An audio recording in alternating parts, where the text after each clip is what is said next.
எல்லாருக்கும் வணக்கம். என்னோட பேர் வந்து ஜேக்கப். இந்த சேனல் எதுக்காக அப்படின்னா ஃபுல் அண்ட் ஃபுல் வந்து நம்ம பிளான்டட் டேங்க், அப்புறம் வந்து நார்மல் டேங்க், இந்த மாதிரி வந்து டேங்க் செட் பண்ணுறது, அதை எப்படி மெயின்டைன் பண்ணுறது, ஃபிஷ் கீப்பிங் என்ன பண்ணலாம், ஸோ அந்த மாதிரி தான் ஃபுல்லாகவே இருக்கும். இது வரைக்கும் நீங்கள் வந்து ஒரு டேங்க் வந்து எப்படி செட் பண்ணுறது அந்த மாதிரி வீடியோஸாக பார்த்துருப்பீங்க. இனிமேல் வந்து என்ன வரும் அப்படின்னா என்ன மாதிரி அப்படின்னா ஒரு டேங்க் வந்து எப்படி மெயின்டைன் பண்ணலாம், ஃபிஷ்ஷை வந்து எப்படி வந்து நம்ம வந்து கேர் பண்ணலாம், அக்வாரியமோட டிப்ஸ் அண்ட் ட்ரிக்ஸு, என்ன மாதிரி ப்ராடக்ட் வந்து யூஸ்ஃபுல்லாக இருக்கும், இந்த மாதிரி எல்லாமே இருக்கும்.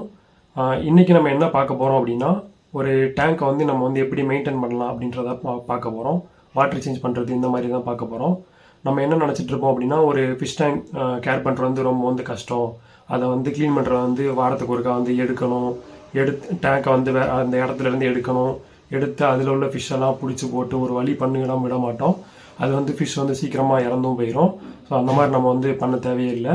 நம்ம என்ன பண்ணலாம் அப்படின்னா வீக்லி ஒன்ஸ் வந்து 30 to 50% வாட்டர் சேஞ்ச் பண்ணாலே போதுமானது. உங்களோட ஃபிஷ்ஷும் வந்து லாங் டேர்முக்கு வந்து நல்லா ஹெல்த்தியாக இருக்கும். ஸோ இந்த மாதிரி பண்ணாலே நம்ம வந்து போதும். வரக்கூடிய நாட்களில் வந்து எல்லாமே இந்த மாதிரி தான் வந்து பார்ப்பீங்க. பின்னாடி இருக்கிற இந்த டேங்கை பற்றியும் நம்ம வந்து அடுத்து வந்து வரக்கூடிய நாட்களில் வந்து பார்க்கலாம். ஸோ இனிமேல் வந்து இப்படி தான் இருக்கும். நம்மளோட சேனல் வந்து 2 வாரத்துக்கு ஒருக்கா வீடியோஸ் இந்த மாதிரி வந்துக்கிட்டே இருக்கும், அப்டேட் வந்துக்கிட்டே இருக்கும். ஸோ நம்ம சேனலை வந்து சப்ஸ்கிரைப் பண்ணி வச்சுக்கோங்க. உங்களுக்கு தெரிஞ்ச ஃப்ரெண்ட்ஸ்க்கு வந்து ஷேர் பண்ணிக்கோங்க.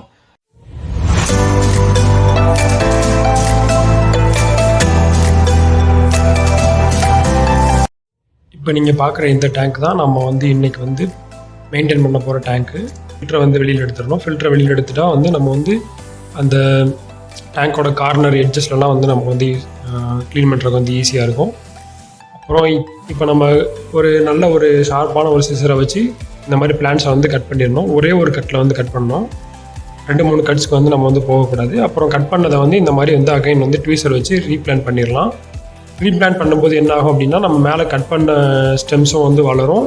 அப்புறம் கீழே கட் பண்ணி ஒரு பாதியாக ஒரு ஸ்டெம் இருக்குல்ல, அதில் வந்து 2 இதாக வந்து வளரும். அதனால் வந்து நமக்கு வந்து பிளான்ஸ் வந்து ரொம்ப டென்ஸாக வந்து வளரும். இனிஷியல் ஸ்டேஜில் வந்து பிளான்ஸ் வந்து கம்மியாக போகிறதே வந்து ரொம்ப நல்லது. இந்த மாதிரி தான் மறுபடியும் வந்து எந்த பிளான்ஸ்லாம் வந்து ரொம்ப வந்து ஹைட்டாக வாட்டர் லெவலுக்கு மேலே வந்துருச்சோ அந்த பிளான்ஸ் எல்லாம் கட் பண்ணி நம்ம வந்து அகைன் வந்து ரீப்ளான்ட் பண்ணிடலாம். ரீப்ளான்ட் பண்ண நம்ம அகைன் அந்த ஸ்டெம்ஸ் வந்து இன்னும் க்ரோ ஆகிக்கிட்டே இருக்கும். ஸோ இதனால் வந்து பிளான்ஸ் வந்து டேங்க்கில் வந்து ஃபுல்லாக டென்ஸாக இருக்கும். எங்கேயுமே டேங்க்கில் வந்து கேப் இருக்காது. கேப் இல்லாமல் நல்லா வந்து டென்ஸாக வளர்ந்துடும். இது வந்து பிளான்டட் டேங்க் இல்லாமல் நீங்கள் வந்து க்ளீன் பண்ணிங்க அப்படின்னா இந்த மெத்தட் வந்து நமக்கு வந்து தேவையில்லை. இந்த மாதிரி பிளான்ட் வந்து கட் பண்ணுறது அவசியமே இல்லை. இதுக்கு அடுத்து வர்ற மெத்தட்ஸ் எல்லாமே நார்மல் டேங்க், அதாவது பிளான்ட் இல்லாமல் சும்மா ஒரு காஸ்மெட்டிக் சாண்ட்ன்றது ரிவர் சாண்டு தான். ரிவர் சாண்டு யூஸ் பண்ணி ஸ்டோன்ஸை மட்டும் வச்சு யூஸ் பண்ணுற ஒரு டேங்க் தான் வந்து நம்ம வந்து நார்மல் டேங்க் அப்படின்னு சொல்லி சொல்லுவோம்.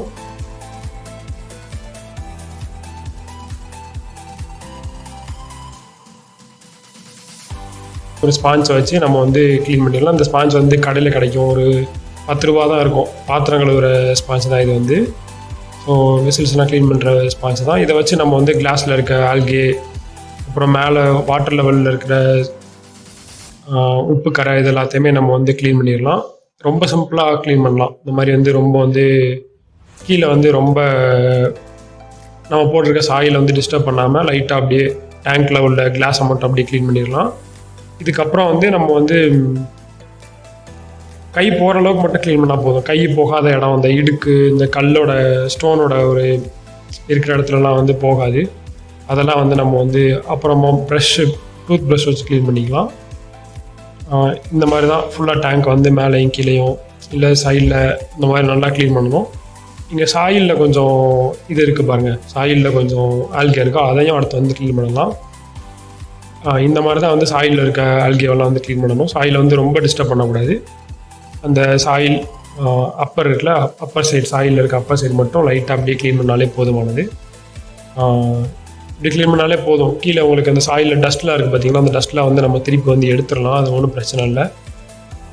இந்த மாதிரி இந்த கை போகாது, இந்த ஸ்டோன் கிடையாதுலாம், அந்த கை போகாத இடத்துலலாம் நம்ம க்ளீன் பண்ணுற அவசியம் இல்லை. நம்ம வந்து ஒன்ஸ் டேங்க் வந்து மெச்சூர் ஆனதுக்கப்புறம் நம்ம வந்து ஆல்கேட்டர் ஸ்லிம்ஸு, அப்புறம் ஆல்கேட்டர் ஃபிஷ்ஷு இந்த மாதிரி விட்டாலே போதும். அதுவே வந்து அந்த ஃபிஷ்ஷஸே வந்து நல்லா ஆல்கேவெல்லாம் நல்லா சாப்பிடும். இந்த மாதிரி டூத் ப்ரஷ் வச்சு ஸ்டோன்ஸ் எல்லாம் க்ளீன் பண்ணலாம். ஸ்டோனில் இருக்க ஆல்கேவெல்லாம். ஆல்கே வந்து இனிஷியல் ஸ்டேஜஸில் வந்து ரொம்ப வரும். நீங்கள் ஒரு டேங்க் செட் பண்ணி ஒரு 1 வீக் 2 வீக்ஸில் வந்து ஆல்கே வந்து ரொம்ப ப்ளூம் ஆகும். ஆனால் அதுக்கப்புறம் அது ஒன்ஸ் உங்கள் டேங்க் வந்து மெச்சூர் ஆயிடுச்சு அப்படின்னா, மெச்சூர் மீன்ஸ் உங்கள் டேங்க்கில் வந்து குட் பாக்டீரியாஸ் வந்து க்ரோ ஆகும். ஒன்ஸ் வந்து குட் பாக்டீரியாஸ் வந்து நல்லா க்ரோ ஆயிடுச்சு அப்படின்னா, அவங்க டேங்க் வந்து ஆட்டோமேட்டிக்காக வந்து நேச்சரில் எப்படி இருக்குமோ அந்த மாதிரி வந்து இருக்க ஆரம்பிச்சிடும். ஒரு எக்கோசிஸ்டம் டேங்க் மாதிரி ஆயிரும். என்ன அப்படின்னா, அவங்க குட் பாக்டீரியாஸே வந்து நல்லா வந்து ஆல்கே எதனால் வருது அப்படின்னா, டேங்க்கில் வந்து ஃபிஷ்ஷோட வேஸ்ட்டு, அப்புறம் வந்து எக்ஸ்ட்ரா போடுற ஃபுட்டு, இது மூலமாக வந்து அமோனியா க்ரியேட் ஆகும். இந்த அமோனியா மூலமாக தான் வந்து ஆல்கே வந்து வருது. இந்த அமோனியாவை வந்து குட் பாக்டீரியாஸ் வந்து ஒரு நைட்ரேட்டாக மாற்றும். அந்த நைட்ரேட்டை வந்து பிளான்ஸ் வந்து அப்சர்வ் பண்ணி பிளான்ஸ் வந்து அதை ஃபுட்டை எடுத்துகிட்டு அதை வந்து சாப்பிடும். அது ஒன்றும் பிரச்சனை இல்லை. அதுக்காக தான் வந்து குட் பாக்டீரியாஸ் வந்து வளரணுன்றது. அதுக்கப்புறம் இந்த மாதிரி வாட்டர் லெவலை வந்து நீங்கள் வந்து டியூப் வச்சு எடுத்துடலாம். டியூப் வச்சு எடுக்கும்போது கீழே சாயில் ஏதாவது உங்களுக்கு கண்ணுக்கு தெரிகிற மாதிரி வேஸ்ட் ஏதாவது இருந்துச்சுன்னா, டஸ்ட்டு மாதிரி இருக்கும், வேஸ்ட்டு, ஃபிஷ்ஷோட வேஸ்ட்டு, டஸ்ட்டு, அப்புறம் எக்ஸஸாக இருக்க ஃபுட்டு, இந்த மாதிரி ஏதாவது இருந்துச்சுன்னா அதை வந்து நீங்கள் வந்து இந்த மாதிரி க்ளீன் பண்ணிடலாம். அப்புறம் வந்து நீங்கள் ஃபில்டர் எடுத்தீங்களா, வெளியில் எடுத்தீங்களா, அந்த ஃபில்டரை வந்து இப்போ நம்ம எடுக்கிறோம்ல இந்த வாட்டரை வெளியில், இந்த வாட்டரில் தான் உங்களோட ஃபில்டரோட ஸ்பாஞ்சு, உங்களோட ஃபில்ட்ரு எல்லாத்தையுமே வந்து நீங்கள் வந்து க்ளீன் பண்ணணும். ஒரு நியூ வாட்டரோ இல்லை டேப் வாட்டரோ அதில் வந்து நீங்கள் வந்து ஃபில்டரை வந்து க்ளீன் பண்ணக்கூடாது. ஏன் அப்படின்னா, அந்த ஃபில்டர்லையும் வந்து குட் பாக்டீரியாஸ் வந்து இருக்கும். நீங்கள் அதை வந்து க்ளீன் பண்ணிட்டீங்க, நியூ வாட்டர் இல்லை டேப் வாட்டரில் க்ளீன் பண்ணிட்டீங்க அப்படின்னா அந்த குட் பாக்டீரியாஸ் வந்து இறந்துடும். ஒன்ஸ் அது வந்து டெட் ஆகிடுச்சு அப்படின்னா மறுபடியும் அதில் வந்து குட் பாக்டீரியாஸ் க்ரோ ஆகிறது வந்து கொஞ்சம் டைம் எடுக்கும். அதனால் உங்கள் டேங்க் வந்து மறுபடியும் கொஞ்சம் ஆல்கே இஷ்யூஸ் அந்த மாதிரிலாம் வரும். அதனால் அந்த மாதிரிலாம் இல்லாமல் நம்ம வந்து டேங்க் எடுத்த வாட்டர்லேயே வந்து நம்ம வந்து ஃபில்டரில் வந்து க்ளீன் பண்ணுறது ரொம்ப நல்லது. அப்புறம் வந்து இந்த மாதிரி ஏதோ ஒரு டம்ளர், ஏதோ ஒரு டப்பு உங்களுக்கு இருக்கிறத வச்சு இந்த மாதிரி வந்து கீழே நம்ம போட்டிருக்க சாண்டு, சாயில், செட்டிங்ஸ் எதுவுமே வந்து கலங்காமல் இருக்கிறதுக்காக அந்த மாதிரி ஸ்லோவாக அந்த மாதிரி ஸ்டெடியாக வித் வாட்டர் ஆட் பண்ணிங்க அப்படின்னா வாட்டர் வந்து மேலே வந்து இந்த மாதிரி வந்துடும். அதுக்கப்புறம் நம்ம வந்து அடுத்த ஸ்டெப் என்ன அப்படின்னா, நீங்கள் பார்த்துருப்பீங்க, எப்பயே பார்த்தாலே உங்களுக்கு தெரியுதுல்ல, ஃபஸ்ட்டு நீங்கள் டேங்க் க்ளீன் பண்ணுறதுக்கு முன்னாடி எப்படி வந்து கிளாஸ்லலாம் ஆல்கே இருந்தது, இப்போ எப்படி இருக்குது அப்படின்னு சொல்லி பார்த்துருப்பீங்க, உங்களுக்கே நல்லா தெரியும். அப்புறம் வந்து இந்த மாதிரி கிளாஸை முன்னாடி வந்து லைட்டாக தண்ணி தெளித்து விட்டு இந்த மாதிரி ஒரு கர்ச்சீஃப் இல்லை காட்டன் துணி, அப்புறம் இல்லைனா டிஷ்யூ பேப்பர், இதை வச்சு நீங்கள் வந்து அழகாக வந்து இந்த மாதிரி வைப் பண்ணி எடுத்துடலாம். உங்களுக்கு முன்னாடி இருக்கிறதெல்லாம் இதாயிரும். ஸோ இந்த மாதிரி தான் வந்து நம்ம வந்து ஒரு டேங்கை வந்து மெயின்டைன் பண்ணணும். வீக்லி ஒன்ஸ் மெயின்டைன் பண்ணணும். அதுதான் வந்து ரொம்ப முக்கியம். வீக்லி ஒன்ஸ் வந்து மெயின்டைன் பண்ணணும். ஒரு வீக் கூட மறந்துடக்கூடாது. இப்போ நீங்கள் பார்த்துருப்பீங்க இல்லையா, அந்த மாதிரி தான் வந்து நம்ம வந்து ஒரு அக்வேரியம் டேங்கை வந்து மெயின்டைன் பண்ணணும். இது வந்து ரொம்ப சிம்பிளாக இருக்கும். ஒரு 20 to 30 மினிட்ஸ் இருந்தாலே போதும். நம்ம வந்து ஈஸியாக இதை வந்து மெயின்டைன் பண்ணிடலாம். வீக்லி ஒன்ஸ் தான். வீக்லி ஒன்ஸ் வந்து நீங்கள் 20 to 50% வாட்டர் சேஞ்ச், ஒரு 20 to 30 மினிட்ஸ் தான் ஆகும். உங்களுக்கு ரொம்ப ஈஸியாக இருக்கும். நம்ம வந்து அக்வேரியம் வந்து அதை எடுத்து அதை மாற்றி இந்த மாதிரி நம்ம பண்ண தேவையில்லை. இந்த மாதிரி வந்து ஈஸியாகவே வந்து பண்ணிடலாம். ஸோ இன்றைக்குரிய வீடியோ பார்த்துருப்பீங்கன்னு நினைக்கிறேன். இது வந்து உங்களுக்கு வந்து ரொம்ப யூஸ்ஃபுல்லாக இருக்கும்னு நம்புகிறேன்.